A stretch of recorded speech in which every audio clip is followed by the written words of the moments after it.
Once again welcome back to pharma concept. देखिए, railway pharmacist exam की date बिल्कुल नजदीक आ गई है और अब आपको ये भी पता चल गया है कि रेलवे फार्मासिस्ट का एग्जाम साल में एक बार अवश्य होने वाला है। तो रेलवे फार्मासिस्ट एग्जाम की अगर आप तैयारी कर रहे हैं तो उसके लिए हम एक इम्पोर्टेंट एमसीक्यू सीरीज लेकर आए हैं। यहाँ पे जो भी क्वेश्चन हम डिस्कस करेंगे वो आपके लिए काफी इंपॉर्टेंट है और उनका एक्सप्लेनेशन भी काफी इंपॉर्टेंट है। तो वीडियो को पूरा देखिएगा जिससे कि आपके सारे कंसेप्ट क्लियर हो सके।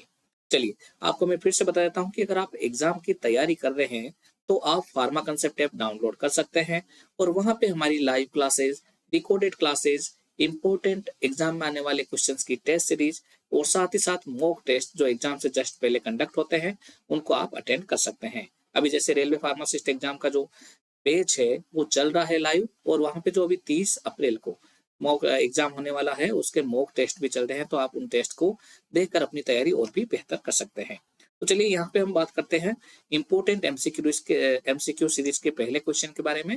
पहला क्वेश्चन है, drug of choice in motion sicknesses आपकी स्क्रीन पर आ रहा है। इनमें से बताना है कि इनमें से कौन सी एक ड्रग मोशन सिकनेस के लिए ड्रग ऑफ चॉइस के रूप में काम आती है। चार ऑप्शन है। ऑप्शन ए है एट्रोपिन, ऑप्शन बी है स्कोपोलामीन, ऑप्शन सी है कार्बामाजेपिन एंड ऑप्शन डी है मेटोक्लोप्रामाइड। आपको बताना है कि इनमें से कौन सी एक ड्रग मोशन सिकनेस का मतलब जब कोई व्यक्ति ट्रेवलिंग करता है तो उस दौरान उसको वोमिटिंग होती है, उल्टी होती है, तो उस समय ये दवा काम में आती है। तो यहाँ पे जो राइट आंसर रहेगा वो रहेगा ऑप्शन बी, यानी कि स्कोपोलामीन। देखिए, स्कोपोलामीन जो ड्रग है जिसे अपन हायोसिन भी कहते हैं, इसका दूसरा नाम हायोसिन भी है, इसलिए कभी हायोसिन के नाम से भी ये ऑप्शन आ जाए तो आपको घबराना नहीं है, यही आंसर करना है। अगर ये चार ऑप्शन में स्कोपोलामीन नहीं हो और हायोसिन हो तो हायोसिन को भी आप टिक कर सकते हैं। देखिए, जो मोशन सिकनेस होता है, जनरली क्या होता है, कोई व्यक्ति ट्रेवलिंग करता है तो उस समय उसको ज्यादातर वोमिटिंग होती है या फिर नोजिया होता है, दम घुटता है, तो उस समय ये दवा अगर ट्रेवलिंग कर रहा है उससे पहले दी जाए तो उस व्यक्ति को मोशन सिकनेस नहीं होगा। इसके अलावा देखिए, इसका एक ट्रांसडर्मल पेच आता है जिसको अपन ट्रांसडर्म स्कोप भी कहते हैं। ट्रांसडर्मल पेच आता है जिसको हम ट्रांसडर्म स्कोप भी कहते हैं। ये एक प्रकार की एंटी कोलिनर्जिक ड्रग है और इसका जो पेच है वो कान के पीछे यानी कि बिहाइंड ईयर पिन्ना अप्लाई किया जाता है। इससे मोशन सिकनेस प्रिवेंट होता है ना, nausea and vomiting during travelling prevent होती है। चलिए, अगला क्वेश्चन देख लेते हैं। Question number 2, epinephrine is added to local anaesthetics. Epinephrine local anaesthetics में एड किया जाता है, मिलाया जाता है, क्या कारण है। ऑप्शन है to cause haemostasis, option B है to prolong the action of local anaesthetic, option C है to stimulate wound healing and option D है ऑल।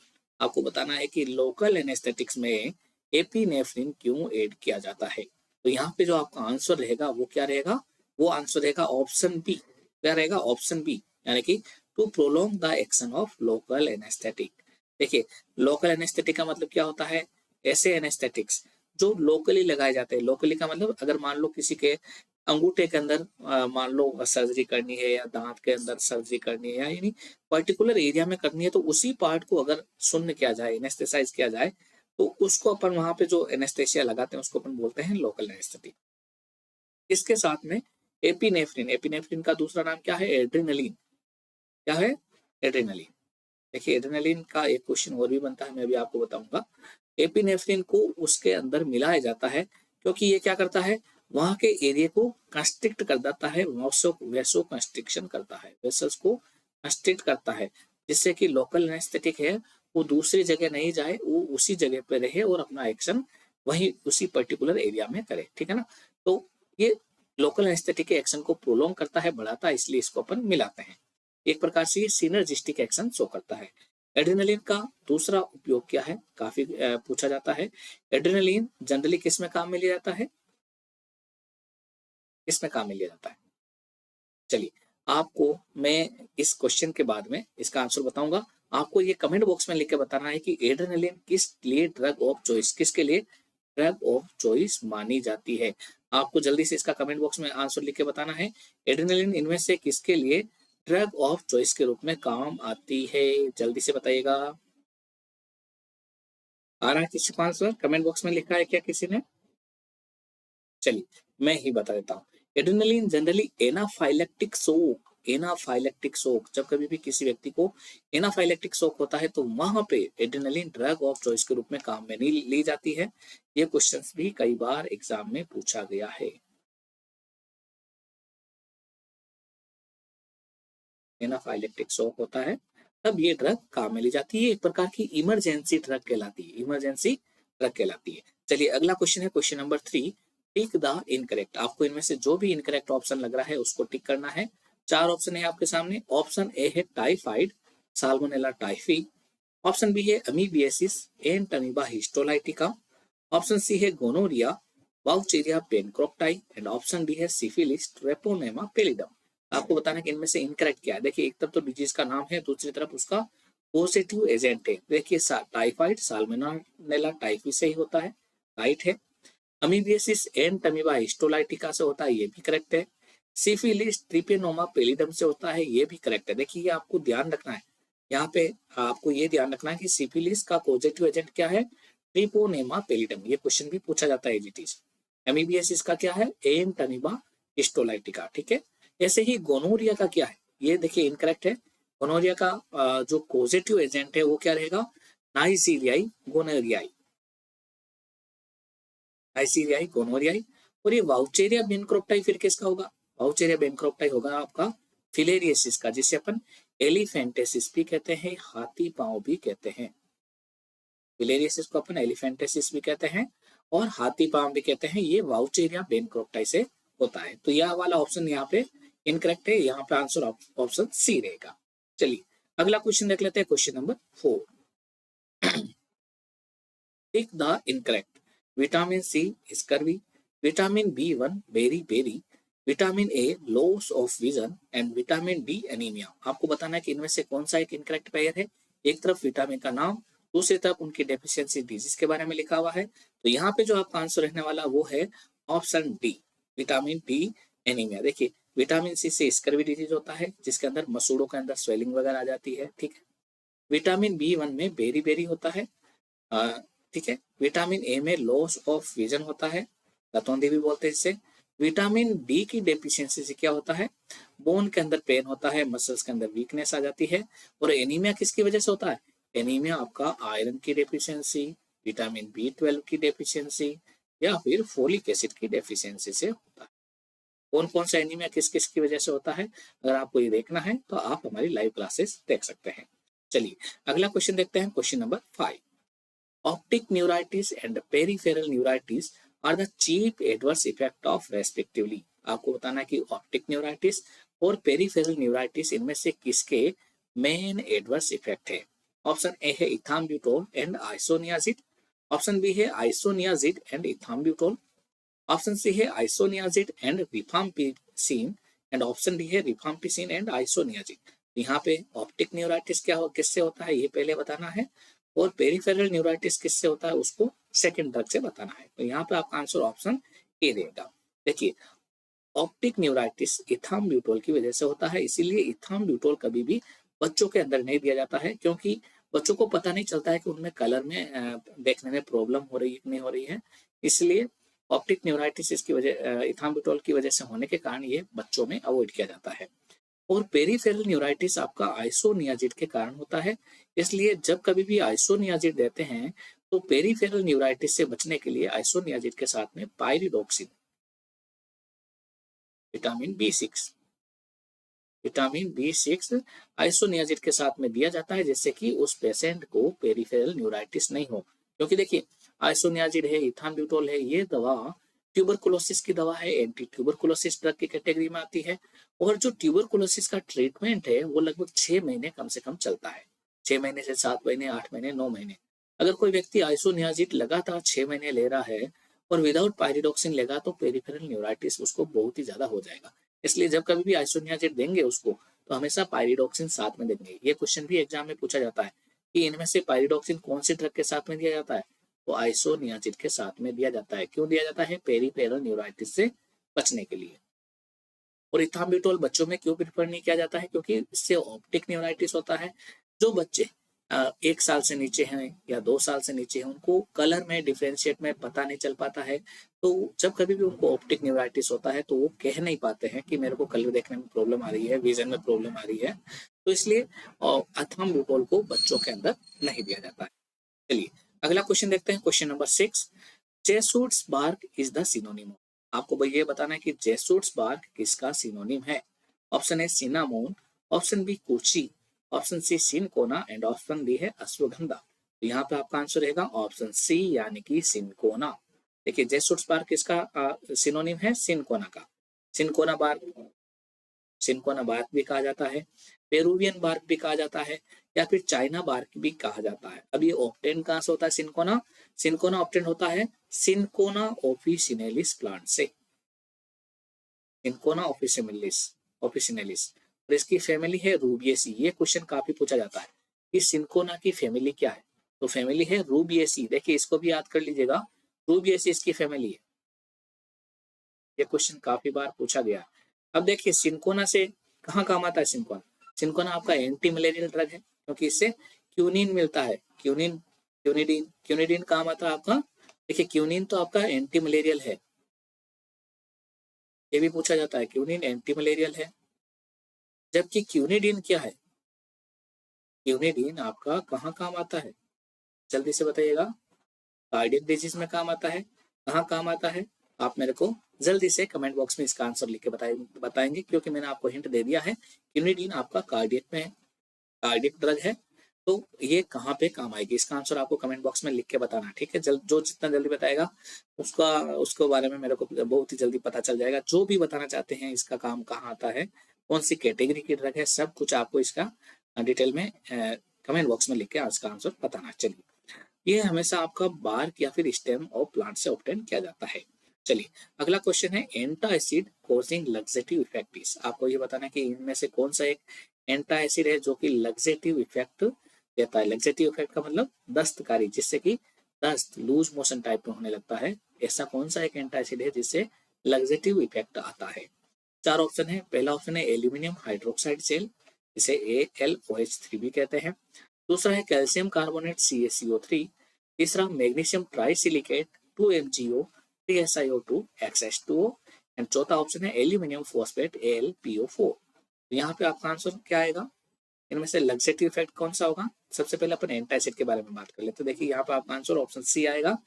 एंटासिड होते क्या है? एंटासिड 2 टाइप्स के होते हैं, ठीक है। एक तो होता है सिस्टेमिक, जिसे हम बोलते हैं एब्जॉर्बेबल, जो हमारे ब्लड में जाके जब भी अपन उसको लेंगे तो वो ब्लड के साथ में एब्जॉर्ब हो जाएगा, तो इसलिए उसको अपन बोलते हैं एब्जॉर्बेबल। ये क्वेश्चन भी कई बार पूछा गया है कि इनमें से कौन सा एक एब्जॉर्बेबल एंटासिड का एग्जाम्पल है, तो वो है सोडियम बाइकार्बोनेट। क्या है? Sodium bicarbonate. ये भी पूछा गया है सोडियम बाइकार्बोनेट का फॉर्मूला क्या होता है, तो क्या होता है NaHCO3। ये आपका सोडियम बाइकार्बोनेट है। इसको अपन क्या बोलते हैं, कौन सा सोडा बोलते हैं? सोडियम बाइकार्बोनेट को कौन सा सोडा बोलते हैं? Baking soda. क्या बोलते हैं? Baking soda. ये भी क्वेश्चन कई बार पूछा गया, इनमें से बेकिंग सोडा किसे कहा जाता है, तो कौन सा है? Sodium bicarbonate. एक होता है वाशिंग सोडा। चलिए बेकिंग सोडा की बात आ गई तो वाशिंग सोडा की बात भी कर लेते हैं। वाशिंग सोडा होता है sodium carbonate Na2CO3, washing soda, ठीक है। और बेकिंग सोडा हो गया सोडियम बाइकार्बोनेट NaHCO3। तो ये सोडियम बाइकार्बोनेट है, ये आपका सिस्टेमिक है। सिस्टेमिक का मतलब सिस्टेमिक सर्कुलेशन में जाता है, एब्जॉर्बेबल नेचर का होता है, इसकी वजह से बेल्चिंग होती है, क्योंकि ये CO2 गैस को रिलीज करता है, कार्बन डाइऑक्साइड गैस को बाहर निकालता है, जिससे कि बेल्चिंग होती है। बेल्चिंग का मतलब पेट गुड़गुड़ करता है, गैस बाहर निकलती तब। फ्लैटुलेंस होगी, पाद आएगा, ठीक है। साथ ही साथ सिस्टेमिक एसिडोसिस करेगा, ठीक है ना। तो ये आपका एंटासिड है जो कि एब्जॉर्बेबल है। दूसरा होता है नॉन सिस्टेमिक। नॉन सिस्टेमिक का मतलब जो एब्जॉर्ब नहीं होता है, यानी जो हमारी बॉडी में एब्जॉर्ब हो जाएंगे वो क्या करेंगे, दूसरे साइड इफेक्ट करेंगे। तो हमें कौन सा एंटासिड लेना चाहिए? जो नॉन एब्जॉर्बेबल हो, जो हमारी बॉडी में एब्जॉर्ब नहीं हो और फिर भी अपना काम कर जाए, तो वैसा एंटासिड हमारे लिए ज्यादा बेटर रहता है। तो नॉन एब्जॉर्बेबल के एग्जाम्पल है एल्यूमिनियम कंटेनिंग एंटासिड और कैल्शियम कंटेनिंग एंटासिड। ये दोनों कॉन्स्टिपेशन करते हैं। एल्यूमिनियम और कैल्शियम वाले क्या करते हैं? कॉन्स्टिपेशन। देखिए अल्फाबेटिकली भी देखिए, एल्यूमिनियम और कैल्शियम पहले आता है, और कॉन्स्टिपेशन में भी, कॉन्स्टिपेशन में C पहले आता है। तो एल्यूमिनियम कैल्शियम वाले दोनों क्या करेंगे? कॉन्स्टिपेशन। और बाद में जो मैग्नीशियम आता है ये क्या करता है? डायरिया। डायरिया या लग्जेटिव इफेक्ट भी बोल सकते हैं। डायरिया में डी बाद में आता है, मैग्नीशियम भी एम बाद में आता है। तो मैग्नीशियम डायरिया करता है या लग्जेटिव इफेक्ट शो करता है। तो अगर मान लो कोई व्यक्ति एल्यूमिनियम कंटेनिंग अकेला एंटासिड ले रहा है या फिर कैल्शियम कंटेनिंग वाला अकेला एंटासिड ले रहा है, तो उसको क्या हो जाएगा, कॉन्स्टिपेशन हो जाएगा, कब्ज हो जाएगी। और अगर मान लो एकमात्र मैग्नीशियम कंटेनिंग एंटासिड ले रहा है तो उसको लग्जेटिव इफेक्ट होगा, दस्त होने लग जाएंगे। तो इसलिए क्या करना चाहिए, एल्यूमिनियम वाला या फिर मैग्नीशियम वाला, दूसरा कैल्शियम वाला या उसके साथ में मैग्नीशियम वाला, यानी इनका कॉम्बिनेशन साथ में लिया जाता है, जिससे कि एक का कॉन्स्टिपेशन इफेक्ट दूसरे के लग्जेटिव इफेक्ट से न्यूट्रलाइज हो जाए। इसलिए कॉम्बिनेशन एंटासिड आर यूज, जैसे कि मेगाल्ट्रेट, इसके अंदर क्या होता है, कॉन्स्टिपेशन इफेक्ट होता है जो एल्यूमिनियम का, वो न्यूट्रलाइज हो जाता है लग्जेटिव इफेक्ट ऑफ मैग्नीशियम से। इस तरीके से कॉम्बिनेशन ऑफ एंटासिड लिया जाता है, जिससे कि एक का जो कॉन्स्टिपेशन इफेक्ट हो रहा है वो दूसरे के लग्जेटिव इफेक्ट से न्यूट्रलाइज हो जाए। चलिए अगला क्वेश्चन देख लेते हैं, question number 8। If a gas cylinder solder painted white and the remaining part is black, अगर किसी गैस के सिलेंडर का जो सोल्डर पार्ट है, ऊपर वाला पार्ट है, वो व्हाइट कलर का है और जो नीचे वाला पार्ट है पूरा रिमेनिंग वो ब्लैक है, तो आपको बताने कि उसमें कौन सी गैस फिल है। ऑप्शन है nitrogen, option B oxygen, option C carbon dioxide and option D है नाइट्रस ऑक्साइड। देखिए यहाँ ये क्वेश्चन काफी इंपॉर्टेंट है, कई बार पूछा गया है। इससे इस क्वेश्चन को जब हम इसका आंसर देखेंगे तो जितने कितने भी सिलेंडर हैं उन